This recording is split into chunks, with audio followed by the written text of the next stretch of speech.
Okay, let's unpack this. I want you to close your eyes for a second and just picture a scene with me. Okay, I'm with you. It's 1910. We're in a place called Zuffenhausen, just outside Stuttgart, right in the heart of the old German Empire. So peak industrial age. The peak of it. The air smells like machine oil and, I don't know, raw wool. The noise is just deafening. You have clattering looms, foremen shouting over the din, the constant hum of steam engines. A factory floor. A massive factory floor. And standing right there, in the middle of all this managed chaos, is a teenager. But he doesn't look like he belongs there at all. No, not one bit. He's maybe 15, 16 years old. Yeah. And he's wearing this suit that probably costs more than the workers around him make in a whole year. He's the son of the owner. He's the heir apparent, the crown prince of the textile industry. And, this is the classic setup for a story about dynastic succession, right? Totally. The self-made father builds this empire. The son dutifully inherits it, keeps the cash register ringing, and, maintains the status quo for the next generation. Mm-hmm. Exactly. But this specific teenager, he looks around at the noise, the sweat, the dust, and just the sheer relentless efficiency of it all, and he doesn't see success. He doesn't see a legacy he wants. He sees a prison. And crucially, not just a prison for the workers, though he certainly saw that. Right. He saw a prison for the owners, too. A prison of logic. Mm. A system that traps every single person inside it, from the bottom to the very top. That young man was Max Horkheimer. And instead of taking over the family business and becoming this titan of industry, he would spend the rest of his life tearing apart the very philosophy that built that factory. He becomes the architect of what we now call critical theory. And for anyone listening who has ever felt that modern life, with all our apps, our efficiencies, our smart devices, and endless optimization, feels, well, strangely suffocating. Yeah. Horkheimer is the person who explains why. Welcome to the deep dive. Today, we are unpacking the life and the mind of the man behind the legendary Frankfurt School. And we have a lot to work with. We have a massive stack of sources today. Biographies, the really heavy-hitting philosophical texts like Eclipse of Reason and his collaboration with Adorno, Dialectic of Enlightenment, and of course, historical analyses of the 20th century. And our mission today is to trace the diagnosis Horkheimer made of Western civilization. It's a diagnosis that is, at its heart, a paradox. What's a paradox? We thought reason would save us. The Enlightenment was all about the power of human reason to build a better world. Right. But Horkheimer argues that reason, or at least the way we've come to use it, has actually enslaved us. That's a heavy concept, so let's ground it immediately. Sure. Why should you, listening to this, care about a German philosopher born back in 1895? Why does this matter to someone driving to work in 2026? Because Horkheimer predicted the trap we're all currently living in. Mm-hmm. I mean, if you feel like you're working harder and harder just to buy things you don't really need, or if you feel like politics has become more of a contest of marketing slogans rather than a search for truth, That sounds familiar. you are living in the world that Horkheimer foresaw. He explained that constant tension between wanting to be a free individual and this crushing, almost invisible pressure to just be another cog in the machine. So he diagnosed the sickness. He diagnosed the sickness of what he called instrumental reason, this world where we become absolutely obsessed with how to do things, but we've completely lost the ability to ask why we're doing them in the first place. So to really get the theory, we have to understand the man. We have to start with that central irony we just touched on. The capitalist's son who became, for all intents and purposes, the godfather of Western Marxism. It really is the ultimate rebellion, isn't it? Max Horkheimer was born on Valentine's Day, 1895, in Zuffenhausen. His parents, Moritz and Babetta, were Orthodox Jewish, politically conservative, and incredibly wealthy. And Moritz wasn't just some local business owner. The sources describe him as a tycoon. Oh, absolutely. In that era, owning a major factory was the absolute peak of social status. It was the very definition of the bourgeois life. And the expectation for young Max was... Well, it was rigid. Extremely. The sources mention that Moritz actually pulled Max out of school when he was about 15 or 16. Which seems so wild to us now. You have this wealthy kid and you pull him out of his education. It was a power move. Moritz was worried that the academic high school, the gymnasium as it was called, was filling his son's head with too many abstract, useless ideas, philosophy, literature, that sort of thing. So he wanted to get him into the real world. He wanted Max to get his hands dirty, metaphorically speaking, of course. He wanted him to learn the family trade from the ground up. The plan was no university, no poetry. No. You are going to the factory. You are going to learn how the sausage is made. And that plan backfired spectacularly. Completely. I mean, Moritz thought he was training a future manager. Then in reality? In reality, he was radicalizing a philosopher. When you put a sensitive, intellectual teenager into a junior management role in 1910, he sees the brutal reality of the class divide up close. He can't ignore it. He couldn't. He saw the bourgeois comfort he went home to every night, the fancy dinners, the servants, the luxury. And he contrasted it directly with the impoverished reality of the people who were making his father rich. He couldn't unsee it. That friction just must have been churning in his mind. The sources are pretty clear that this experience, this direct exposure, is what fueled so many of his later theories. But it wasn't just the workers he met there. He met a specific colleague who would basically become his platonic life partner. Friedrich Pollock. Friedrich Pollock, yes. They met during these factory years. And it's really hard to overstate how important this friendship was to everything that came later. It's impossible. They were academic soulmates. Pollock was the economist, the practical mind, and Horkheimer was the philosopher, the theorist. But they thought as one unit. A team. An inseparable team. Where Horkheimer went, Pollock went. They built the Frankfurt School together. Later, when the world was about to go mad with war and fascism, Pollock was Horkheimer's anchor. He handled the logistics, the finances. He kept the ship afloat while Horkheimer steered. But there was another key relationship forming on that factory floor, or more accurately, in the offices, that was, let's just say, less professional and much more scandalous for the time. You're talking about Rose Riker. Rose Riker, though he called her maid-on, and she was his father's personal secretary. And this is where the story gets a real soap opera element to it. It really does. If we're looking at the suitable match checklist for a wealthy Orthodox Jewish heir in, say, 1916, she checks 0 boxes. She checks negative boxes. First, she was 8 years older than Max. In that society, that was a significant gap and not in the right direction. Second, she was Christian. Well, the Horkheimer family was strictly Orthodox Jewish. A mixed marriage was, unthinkable. That's strike 2. And third, she was from a lower economic class, so she was an employee, a secretary, for his father. So for Moritz Horkheimer, the patriarch, this was an absolute catastrophe. He saw it as a degradation of the family line, a betrayal of everything he stood for. He forbade the relationship. He threatened to cut Max off financially. He did everything a powerful patriarch in a 19th century novel would do to stop it. But Max didn't fold, and this is so key to his character, right? It wasn't just some teenage rebellion. No, it tells you something deep about him. It tells us that Horkheimer wasn't just a theoretical rebel who wrote essays. He was willing to blow up his personal life, his inheritance, his financial security for his convictions. And for love, I guess. And for love. He married Maiden in 1926, despite all the disapproval, and they were inseparable until she died in 1969. It proves that when he saw a structure of authority that he deemed irrational or unjust, even if that authority was his own father, he would break it. Speaking of breaking structures, World War I rolls around, 1917. The draft comes for everyone, rich or poor. It does. And this is the pivot point that changes his entire life trajectory. Horkheimer is drafted. His manufacturing career is, for the time being, put on hold. But he doesn't end up in the trenches of the Somme, right? No. He was rejected on medical grounds. Apparently, he failed the Army physical. Which is basically the golden ticket out of the factory. Exactly. The manufacturing career is interrupted by the draft. And then when the military rejects him, he realizes he has a window of opportunity. He doesn't go back to the textile mill. And the world is changing around him. The war ends. The German Empire collapses. The Kaiser abdicates. And in that moment of national chaos, Horkheimer makes his pivot. He enrolls at Munich University in 1919. And Munich in 1919 was not a calm, quiet place to go study philosophy. It was an absolute war zone. The Bavarian Soviet Republic had just been declared. There were street battles between communists and the right-wing Freikorps. It was total chaos. It was a revolution happening in real time right outside the lecture halls. And there's this incredible anecdote in the notes that Horkheimer gets thrown in prison during this time? Yes, but for mistaken identity. It's almost comical. They thought he was a revolutionary playwright. Ernst Toller, yeah. Toller was one of the leaders of that short-lived socialist revolution. He was a famous expressionist playwright and a well-known radical. Apparently, the police thought Horkheimer looked enough like him, or maybe just fit the general profile of intense young intellectual, to lock him up for a bit. It's funny in retrospect, But that must have been absolutely terrifying. Of course. It just shows you how volatile the atmosphere was.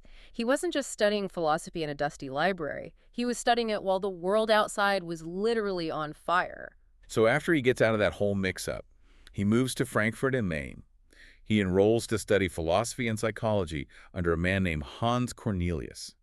And this is where the dynamic duo finally assembles. He meets Theodor Adorno. Adorno, you literally cannot talk about Horkheimer without talking about Adorno. They are the Lennon and McCartney of critical theory. You just can't separate them.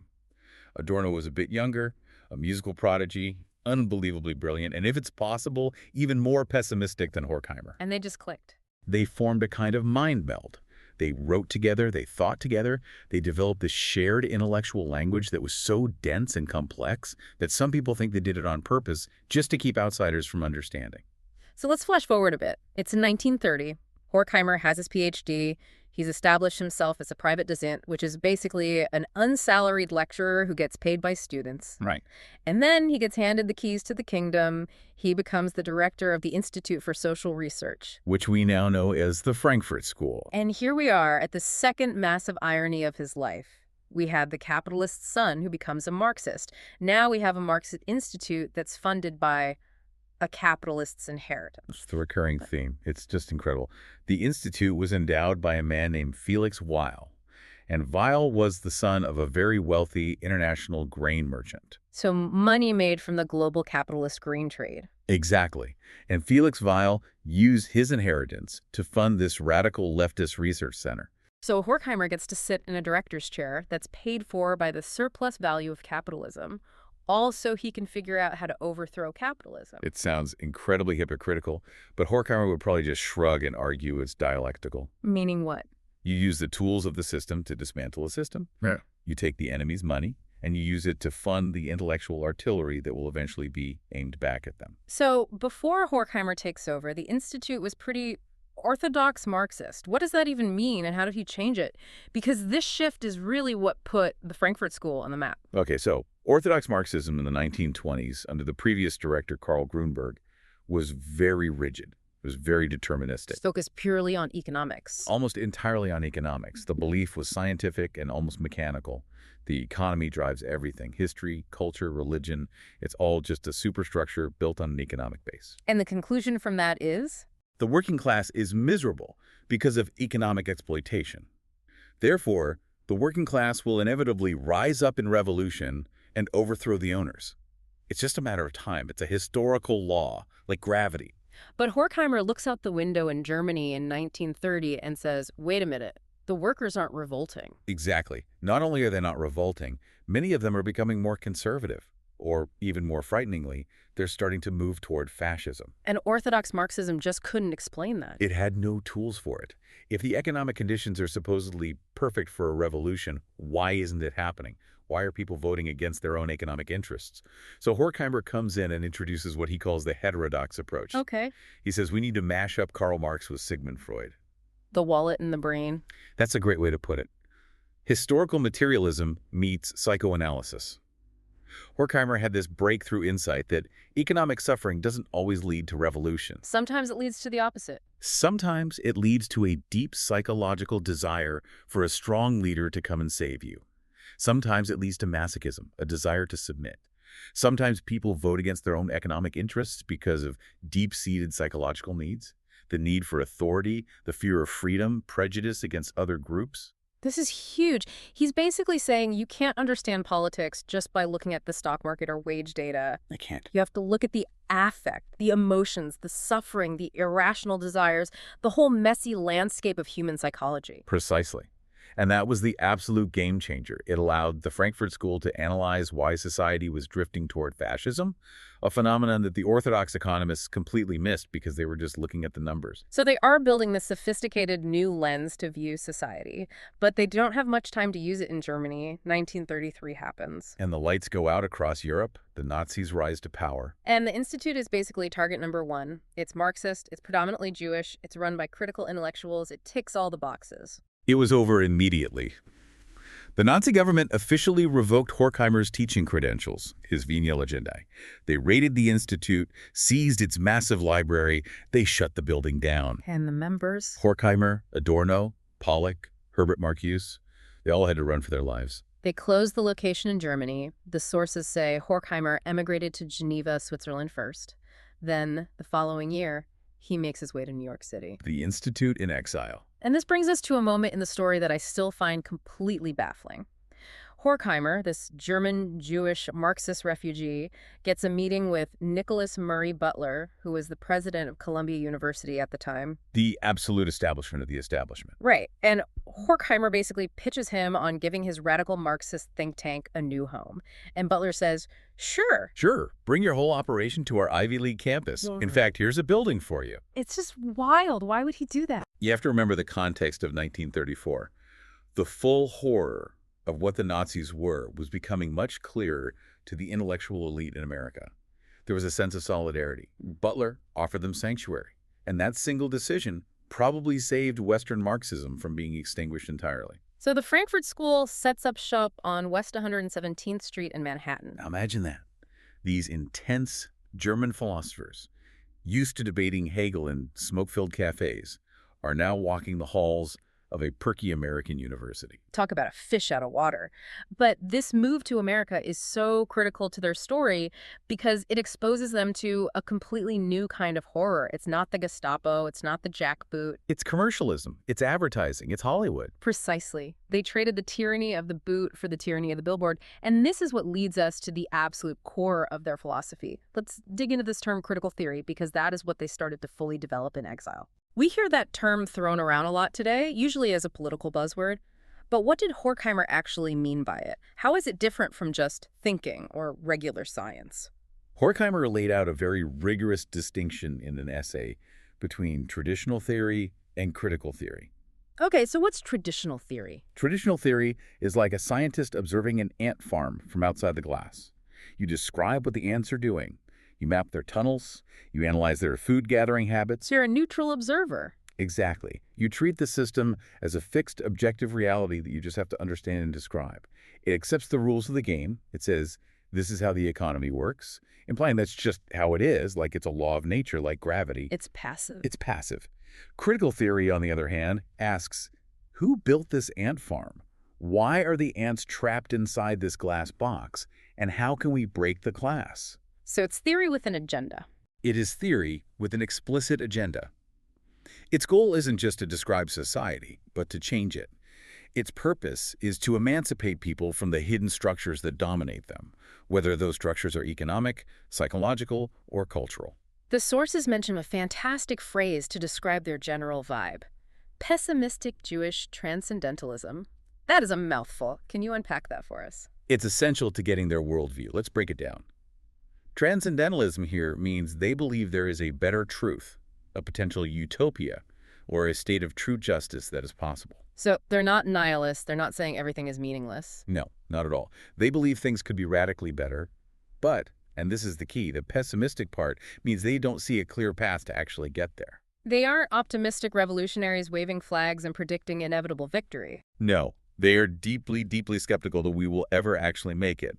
They're looking for the light at the end of the tunnel, but they're pretty sure the tunnel is collapsing, so they analyze the affect, especially human suffering, to find the cracks in the system where some sliver of freedom might still exist. And that darkness, that collapsing tunnel, is explored most powerfully in Horkheimer's masterpiece, Eclipse of Reason. Yes. This was published in 1947, after the war. This is the book where he lays out his full diagnosis of the sickness of the modern mind. His central argument is that reason, the very thing the Enlightenment promised would save us, the thing that supposedly separates us from animals, has actually declined. It's become corrupted. Right.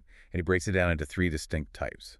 And walking through these slowly is really the key to the whole toolkit for understanding the modern world from his perspective. Okay, so first up, objective reason. This is the old school stuff. Think Plato, Aristotle, or the great religious traditions. Objective reason is the belief that there are universal truths out there in the universe. A logos. A cosmic order. A cosmic order, exactly. This kind of reason asks questions about the ends, the goals themselves. It asks, is this war just? Is this law good? What is the meaning of a truly good life? So if I say, I want to build a factory, objective reason doesn't ask how. It asks why. It asks, is building this factory a good thing for humanity? Does it align with universal principles of justice and human flourishing? It judges the goal itself against an external universal standard. But Horkheimer says, we don't do that anymore. We've abandoned it. In a modern world, we decided that big concepts like truth and goodness are just subjective opinions. We say, well, that's your truth, this is my truth. We got uncomfortable with universal claims. So we move to the second type he identifies, subjective reason. Right. And subjective reason is all about the means, not the ends. It's an abstract concept where the purpose of your action is basically irrelevant to reason itself. Reason just becomes a tool. A tool for what? A tool to figure out how to achieve whatever goal you've set for yourself. A goal that usually just satisfies your own self-interest, self-advancement, self-preservation. Okay, so let's stick with the factory example. I say, I want to build a factory to make money. Subjective reason says... Subjective reason says, okay, I don't care if factories are good or bad in some cosmic sense. That's your personal goal. Let's use reason to figure out the best way to build it and make you that money. So reasonable just means good for my interests. It just means it serves a purpose for a subject. But it gets even darker, because this way of thinking, he argues, inevitably slides into the third and most dangerous form. Instrumental reason. Instrumental reason. This is the villain of the whole story. This is the final boss. Instrumental reason is pure, cold calculation. It is concerned only with efficiency, the operational value. It doesn't ask, is this right? It doesn't even really ask, is this good for me in the long run? It just asks one question. What is the most efficient way to execute this task? Truth and morality become completely dependent on subjective preference and operational success. It turns the human mind into a machine, an algorithm. Horkheimer's phrase for it was automations of formalized reason. And here's why this is so terrifying. If you strip away objective reason, that higher moral framework, and you're just left with instrumental reason, cold efficiency, you can justify anything. You can justify the Holocaust. Yes. That is the shadow hanging over every single page of this book. The Holocaust was, in a strictly instrumental sense, rational. It was highly organized, it was efficient, it solved a logistical problem for the Nazi regime. The trains ran on time to the camps. The engineering of the gas chambers was technically brilliant, the bureaucracy was efficient. You don't have a higher moral framework and objective reason to stand up and say, murder is fundamentally wrong, period. Then instrumental reason just looks at the spreadsheet and says, this is a very efficient solution. That chills me to the bone. Because it means that being smart or being rational in the modern sense doesn't make you good. Not at all. You can be a genius engineer and still be a moral monster because you've lost the ability to ask why. And that's his whole point. Horkheimer wrote, and this quote is so important, the more intense an individual's concern with power over things, the more will things dominate him. We become slaves to our own tools. Exactly. We focus so much on how to build the atomic bomb or how to code the algorithm to keep people addicted to their phones that we completely forget to ask if we should be doing it in the first place. And what does that do to a society? It leads to a society where our highest democratic ideals, justice, freedom, equality, they aren't treated as objective truths we must uphold no matter what. They just become interests. They become interests that can be negotiated away. If it's efficient for the economy to be democratic, we'll be democratic. But if it becomes more efficient to be authoritarian, well, instrumental reason has no defense against that. It can't argue back. This leads perfectly into the other massive book they wrote in America, Dialectic of Enlightenment. Horkheimer and Adorno are sitting in Pacific Palisades, Los Angeles in the 1940s. They've escaped the Nazis. They are in the supposed land of the free. And they look around and say, this is bad, too. And in a different way. A much different way. It was a profound shock to them. They looked at Hollywood, the pop music on the radio, the jazz clubs, the billboards, and they didn't see freedom or creativity.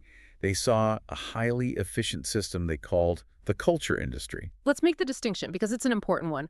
Why culture industry and not just mass culture? The terms sound similar. They do, but the difference is everything. Mass culture sounds organic. It sounds like it comes from the masses, from the people, like folk songs or grassroots art or graffiti. That stuff comes from the bottom up. Okay. Culture industry, however, implies that culture is a product manufactured in a boardroom by a corporation and then shoved down our throats from the top down. So the movies, the top 40 pop hits, the radio serials, they're just factory goods. They are commodities, just like the textiles in Horkheimer's father's factory.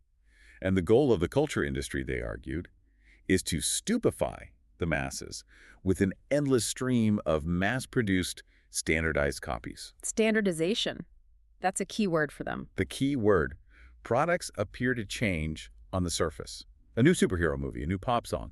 But underneath, it's what they called a constant reproduction of the same thing. Every romantic comedy has the same plot structure. Every pop song has the same 4 chords and the same beat. Every action movie ends with a big CGI fight. But wait, the industry would argue, no, look at all the choices we have. You can watch a rom-com or an action movie or a gritty thriller. You can buy Coke or you can buy Pepsi. And Horkheimer and Adorno would just laugh at that and call it pseudo-individuality. The illusion of choice. It is the perfect illusion of choice. The differences are completely superficial. It's just different packaging for the exact same underlying ideology.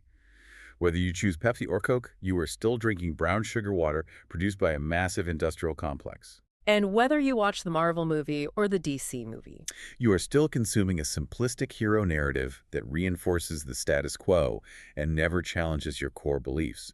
The choice just keeps you happily trapped in the cycle of consumption. so what's the ultimate point? Why do they want us consuming all this standardized stuff? Is it really just about making money? Money is a huge part of it, obviously. But for them, it was about something deeper. Obedience. Obedience to what? The hidden message of all pop culture, according to them, is obedience to the social hierarchy of advanced capitalism. It keeps us passive, it keeps us distracted, it keeps us from thinking critically about our own lives. The source mentions that consumers feel technology liberates them, but it actually enforces conformity. That's the brilliant trap, isn't it? You have a television, a radio, a car. You feel so free because you own these amazing things. But you are consuming the exact same 3 TV channels as everyone else, listening to the same radio station, thinking the same thoughts. It creates a comfortable, isolating numbness. So, did they see any way out? Or are we just doomed to binge-watch sitcoms until we die? Well, they were pretty doom and gloom about it, but they did leave one small emergency exit door open. Which was Art. real art, with a capital A. Right. Not content, not entertainment, art. Hmm.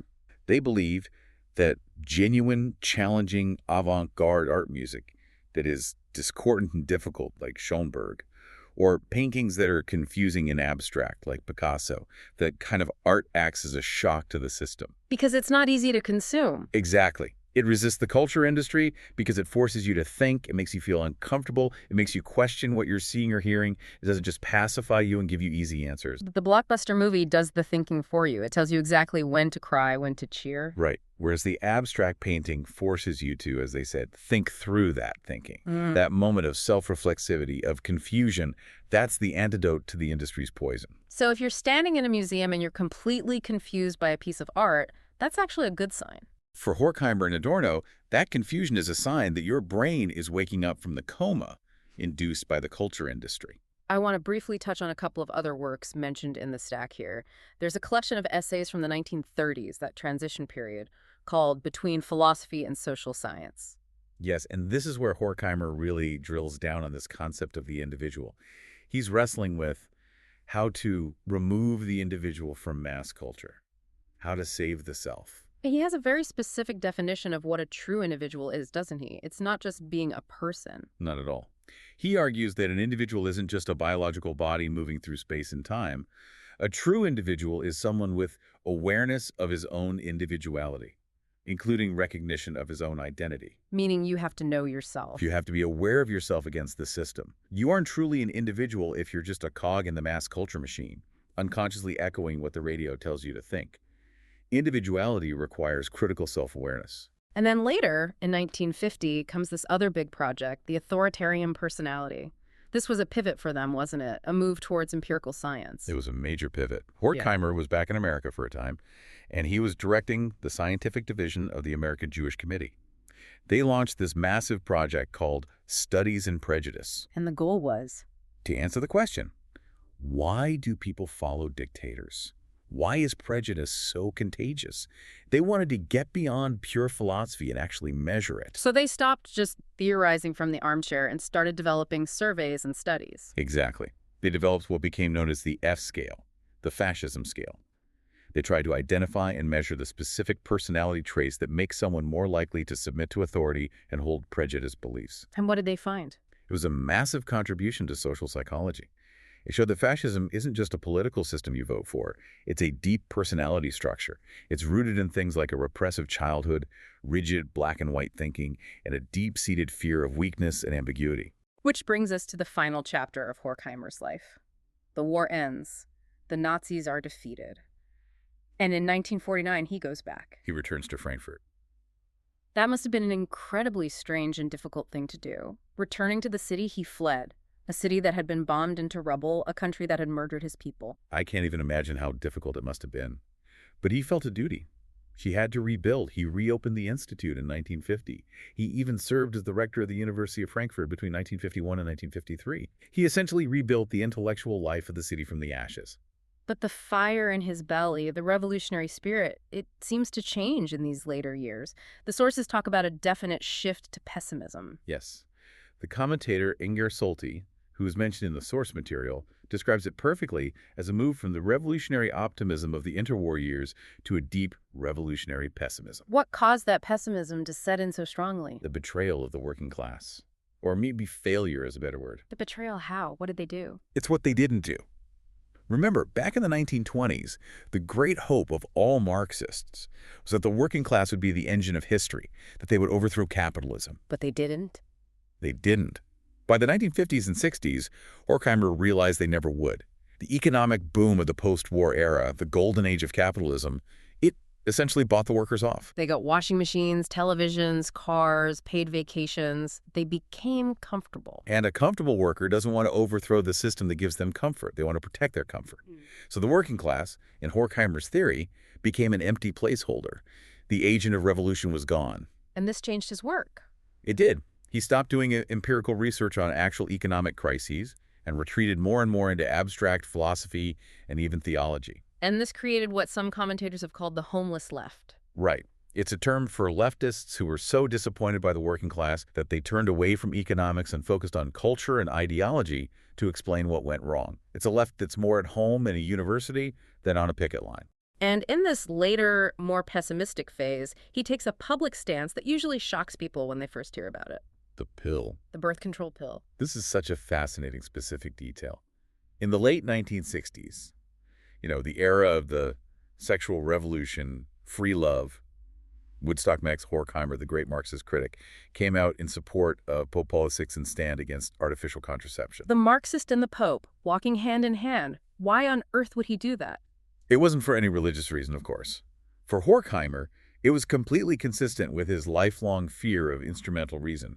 He argued that the pill would lead to the end of romantic love. How did you make that connection? He believed that if you remove the risk, the biology, the deep, messy consequences from sexuality, you turn it into just another rationalized, painless, efficient activity. You turn it into fun or hygiene or stress relief. Another thing to be optimized. Another thing to be optimized. He was so deeply concerned with the relationship between affect, deep emotion, suffering, passion, and modern rationality. He thought the pill made love too safe, too calculated, too instrumental. That is so counterintuitive to how we think today, but when you look at it through his specific lens, his fear that we are turning every part of the human experience into a painless, efficient process, it makes a strange kind of sense. It does. He feared we were sterilizing the very soul of the human experience, even if it meant agreeing with the Vatican on one specific issue. So he retires, moves to Montagnola, Switzerland, and passes away in 1973. But his intellectual fingerprints are everywhere. The philosopher Michel Foucault, for instance. Oh, Foucault owes a massive debt to Horkheimer and the Frankfurt School.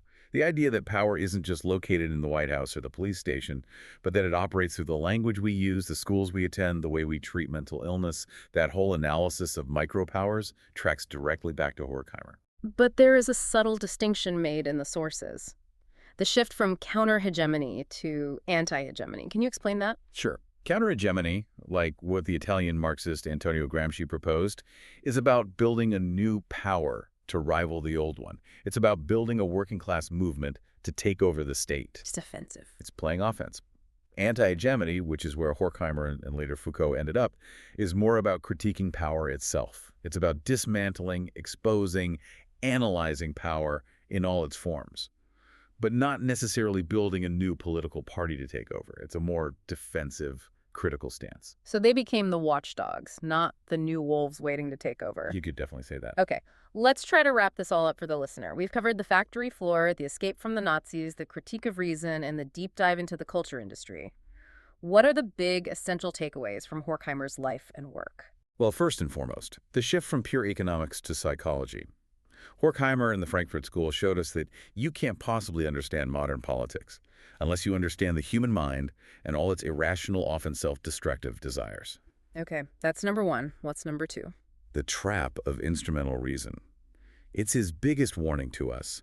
If we only ask how to do things more efficiently, whether it's in business or war or technology, and we never stop to ask why we're doing them or if we should be doing them, we lose our soul. We risk becoming incredibly efficient monsters. And third, the culture industry. The illusion of choice in the culture industry. Be constantly aware that the media you consume is very often designed to keep you passive and obedient.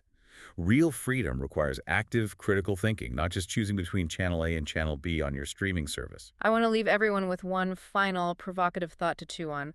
Horkheimer argued, the more we seek power over things, the more we are dominated by things. It is the ultimate paradox of modernity. Just think about that for a second while you're holding your smartphone. We have this device in our hands that gives us this godlike power over information, communication, entertainment. We feel like we control the thing. We feel like the masters of the universe. But how often do you feel like the device actually controls you? How often does the algorithm decide what you see, what you read, what you buy, maybe even who you vote for? Are we really the masters of the tool? Or have our minds become, as Horkheimer predicted all the way back then, automations of formalized reason, just responding to the prompts on the screen? In 1947, he was worried about radios and Hollywood movies. I think if Max Horkheimer saw TikTok, he'd probably just shake his head and say, I told you so. He absolutely would, and he wouldn't be happy about being right. Thanks for going on this deep dive with us. It's a heavy topic for sure, but one that clarifies so much about why the modern world feels the way it does. Always a pleasure to explore the darkness, to find a little light. Keep questioning the machine. We'll see you next time.